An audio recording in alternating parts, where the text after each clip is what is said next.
last bank robbery I talked about, peacetime one that Frank and Jesse participated in,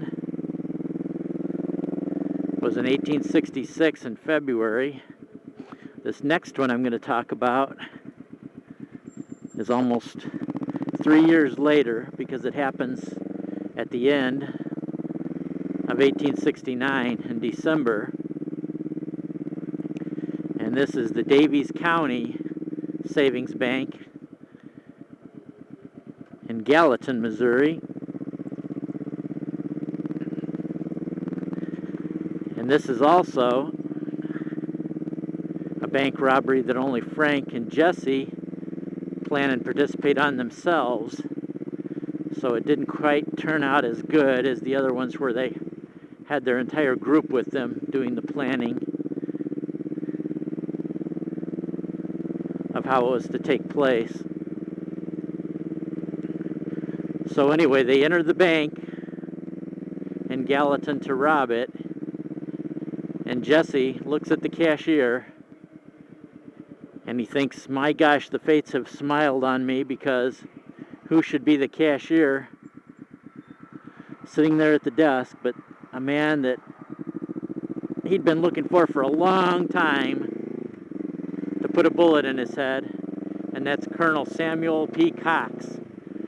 Now, I'm going to backtrack a little bit on the story because I didn't tell you the detail, and I had a reason for doing that, but I didn't tell you a lot of the detail of the ambush that killed Bloody Bill Anderson. Well, the man that ordered that ambush was Colonel Samuel P. Cox of the Union Army. And that was also, Bloody Bill Anderson was also the first militia leader that he'd ever ridden with. So Jesse kind of had an admiration or a fondness for the very first commander that he'd ridden with. So he had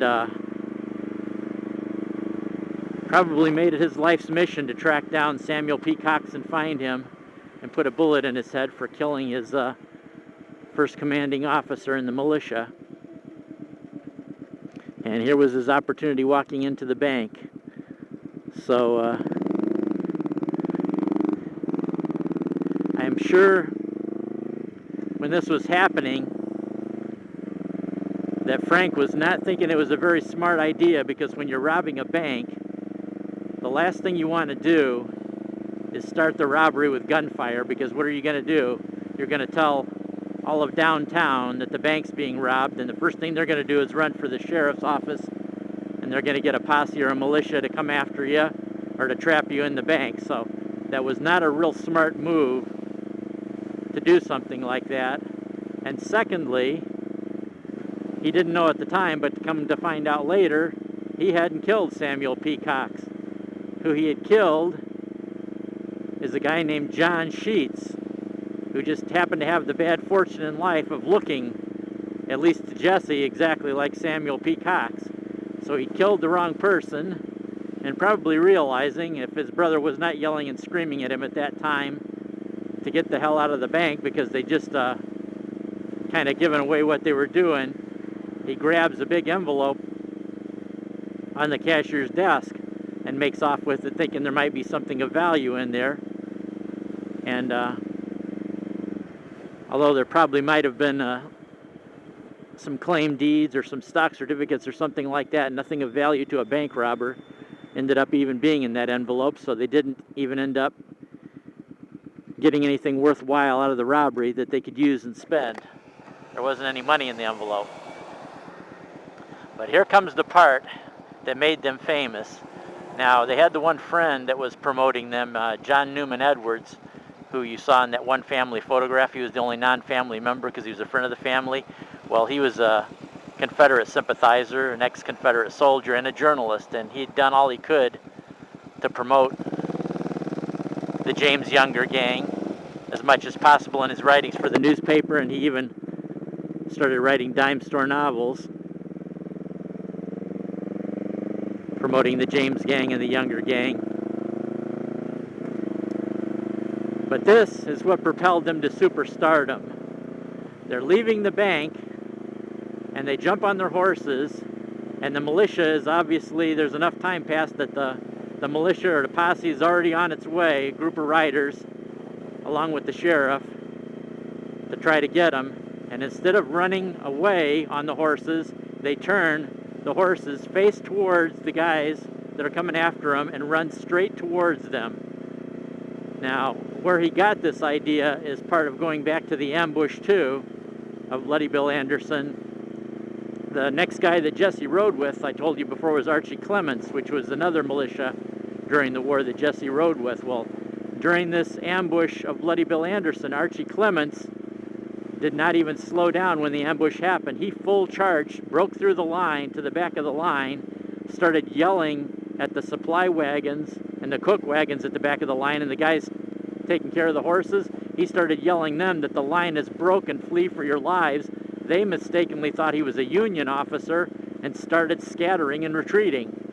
And as a matter of fact, later on, Samuel Cox said it took him 2.5 days to regather up all of his troops after Archie Clements did that. So there is some precedent for acting kind of crazy and doing a full charge into an ambush. So Jesse and Frank are charging towards this posse coming towards the bank. First thing this posse's got to be thinking is, okay, it's not likely the robbers are going to be coming straight towards us, so it's probably somebody from the bank telling us who robbed it and what direction they fled. At least that to me sounds logical. And then by the time they got close enough that they figured out it was Frank and Jesse, they were already on top of them.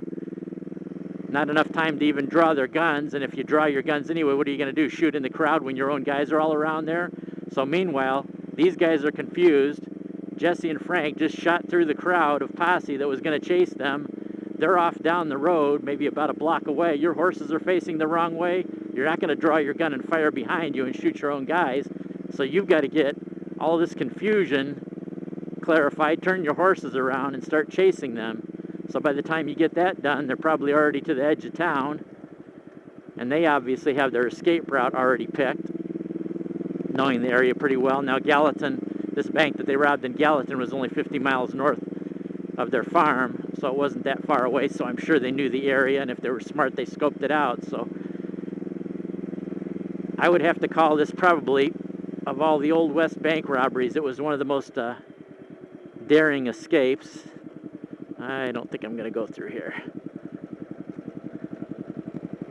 That probably ever happened, and the news articles talked about this daring escape in great detail, and this is what really, just the boldness really, I would call, my nickname for Frank and Jesse would be the bold and the cold. Jesse's the bold and Frank's the cold. Frank seems to be way more cold and calculating. Jesse seems to be just impulsive and will just go with the situation and do whatever unexpected, and he certainly did in that instance. So that was their wild and wacky getaway. And from then on, he was pretty much known as a superstar outlaw.